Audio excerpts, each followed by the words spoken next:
Hello welcome and good evening guys. Tech Bidyut চ্যানেলের আরেকটি নতুন ভিডিওতে তোমাদের আরও একবার অনেক অনেক স্বাগত জানাচ্ছি। গাইস, T4X মোবাইলটি মার্চের 5 তারিখে লঞ্চ হয়েছে। লঞ্চের পর ফ্লিপকার্টে মোবাইলটি বর্তমানে অ্যাভেলেবেল নেই। 12ই মার্চ বেলা 12টার পর মোবাইলটি ফ্লিপকার্টে অ্যাভেলেবেল হতে চলেছে। তো গাইস, তোমরা 12ই মার্চের পর থেকে মোবাইলটি ফ্লিপকার্টে পেয়ে যাবে। ভিভো T3X মোবাইলটি বাজারে ভালোই দাপাদাপি করেছে। আশা করা হচ্ছে T4X মোবাইলটি ওর থেকেও ভালো ফিচার্স নিয়ে বাজারে দাপাদাপি করবে। তো চলুন গাইস, মোবাইলটিতে কি ফিচার্স রয়েছে, দাম কত, সব কিছু জেনে নেওয়া যাক। তোমরা ভিডিওটি স্কিপ করে দেখো না, এবং এখনও চ্যানেলটি সাবস্ক্রাইব না করলে চ্যানেলটি সাবস্ক্রাইব করে রাখো। প্রথমে আলোচনা করব গাইস, মোবাইলটি কিনলে বক্সের মধ্যে কি কি থাকছে।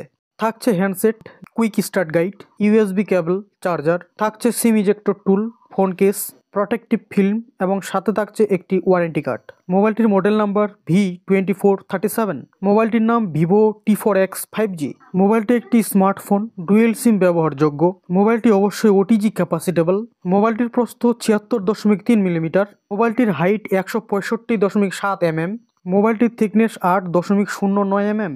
মোবাইলটির ওয়েট 204 গ্রাম। মোবাইলটির ডিসপ্লেটি একটি 6.72 ইঞ্চির HD+ LCD ডিসপ্লে, যার resolution 2408x1080 pixel.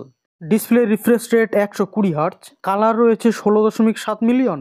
Screen brightness 1050 nit. Colour gamut 83% NTSC। মোবাইলটির operating system Android 15। Processor MediaTek Dimensity 7300। ব্যবহার করা হয়েছে 2.5 GHz অক্টা কোরের CPU। সেকেন্ডারি স্পিড হিসেবে ব্যবহার করা হয়েছে 2 GHz। মোবাইলটির আন্তর্জাতিক স্কোর বের করে দিচ্ছে গাইস 7,28,000 প্লাস। এবার আলোচনা করব মোবাইলটির ক্যামেরা সম্বন্ধে। মোবাইলটির পিছনে ব্যবহার করা হয়েছে ডুয়েল ক্যামেরা। প্রধান ক্যামেরাতে ব্যবহার করা হয়েছে 50 মেগাপিক্সেলের অটো ফোকাস ক্যামেরা।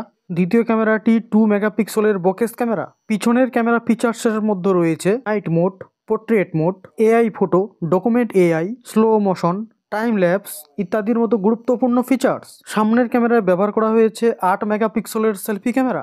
সামনের ক্যামেরাতেও রয়েছে AI মোড। পিছনের ক্যামেরায় সিঙ্গেল ফ্ল্যাশের ব্যবস্থা রয়েছে কালারিং রাউন্ড ফ্ল্যাশ। পিছনের ক্যামেরা এবং সামনের ক্যামেরা দিয়ে 4K 1080 এবং 720তে ভিডিও রেকর্ডিং করা যাবে। গেমিংয়ের মধ্যে ফিচার্স রয়েছে আলট্রা গেমিং মোড, রয়েছে 4D গেম ভাইব্রেশন এবং রয়েছে টার্বো গেমিং ফিচার্স। ব্যবহার করা হয়েছে ডুয়েল ক্যামেরা লেন্স, রয়েছে ভিডিও কল সাপোর্ট। কানেক্টিভিটি দেওয়া হয়েছে 5G ভোল্টি। এছাড়াও রয়েছে 4G, 3G এবং 2G কানেকশন। এছাড়াও দেওয়া হয়েছে Wi-Fi 6 ভার্সন, ব্লুটুথ 5.4 এবং রয়েছে হটস্পট। রয়েছে USB connectivity, GPS mode, USB connectivity type 2.0, রয়েছে মাইক্রো USB পোর্ট, রয়েছে ফানটাচ OS 15 এবং ডিসপ্লে PPI ঘনত্ব 393 PPI। সেন্সরের মধ্যে ব্যবহার করা হয়েছে accelerometer, ambient light sensor, compass, proximity sensor, gyroscope, interfere blaster. Fingerprint সেন্সরটি রয়েছে মোবাইলটির পাওয়ার বাটনে। মোবাইলটিতে জল এবং ধুলোবালি প্রোটেকশন হিসেবে ব্যবহার করা হয়েছে IP64 প্রোটেকশন এবং মোবাইলের বডিটি প্লাস্টিক দ্বারা নির্মাণ করা হয়েছে। রোম এবং র্যামের ভেরিয়েশন হিসেবে মোবাইলটি 3টি ভাগে বিভক্ত, 6/128, 8/128 এবং 8/256 জিবির। মোবাইলটি 2টি কালারের সঙ্গে বাজারে উপলব্ধ রয়েছে, ব্লু অ্যান্ড পার্পল। মোবাইলটির 6 জিবির র্যামকে 12 জিবি এবং 8 জিবির র্যামকে 16 জিবি পর্যন্ত বাড়ানো যাবে। মোবাইলটির স্পিকার হিসেবে 2টি স্টেরিও স্পিকার ব্যবহার করা হয়েছে। স্পিকারগুলি 400% ভলিউম বাড়ানো যাবে। মোবাইলটিতে 2 বছরের অ্যান্ড্রয়েড আপডেট পাওয়া যাবে, সাথে পাওয়া যাবে 3 বছরের সিকিউরিটি আপডেট। মোবাইলটিতে ব্যবহার করা হয়েছে 4 ন্যানোমিটারের প্রসেসর টেকনোলজি। ব্যবহার করা হয়েছে ডাস্ট, জল এবং স্ক্রিন প্রোটেকশন। সবশেষে কথা বলবো মোবাইলটির ব্যাটারি নিয়ে। মোবাইলটিতে ব্যবহার করা হয়েছে হিউজ পরিমাণের ব্যাটারি, অর্থাৎ 6500 mAh এর হাই পারফরমেন্স ব্যাটারি, যা কিন্তু 2 দিন পর্যন্ত অনায়াসে চলবে। সাথে রয়েছে 44 ওয়াটের ফ্ল্যাশ চার্জিং, রয়েছে ওভারনাইট চার্জিং প্রোটেকশন এবং সুপার ব্যাটারি সেভার মোড। 44 ওয়াটের চার্জিং দিয়ে গাইস 1 ঘন্টা 20 মিনিটে ফুল চার্জ হবে। এত কিছু ফিচার্স রয়েছে গাইস। এবার আসি মোবাইলটির দাম কত রাখা হয়েছে। মোবাইলটির 6/128 জিবির ভ্যারিয়েন্টের দাম রাখা হয়েছে 14,000 টাকা।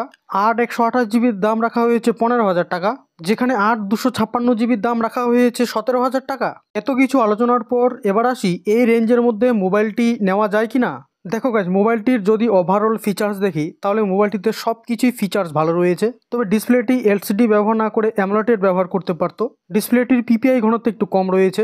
IP রেটিং 68 বা 69 ব্যবহার করতে পারতো।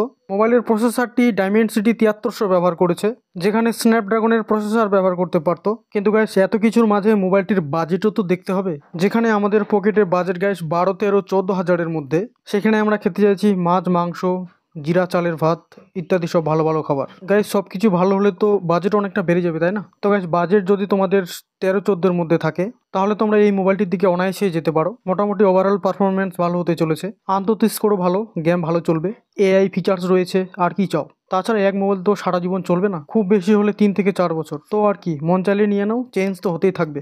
তো গাইস আজকে এ পর্যন্তই। ভিডিওটি ভালো লাগলে একটি লাইক এবং বন্ধুদেরকে জানাতে বন্ধুদের সঙ্গে একটি শেয়ার অবশ্যই করবে। কোনো প্রশ্ন থাকলে কমেন্টে নিশ্চয়ই জানাবে। দেখা হচ্ছে এর পরের কোনো টেক প্রোডাক্ট নিয়ে চুলছেরা আলোচনায়।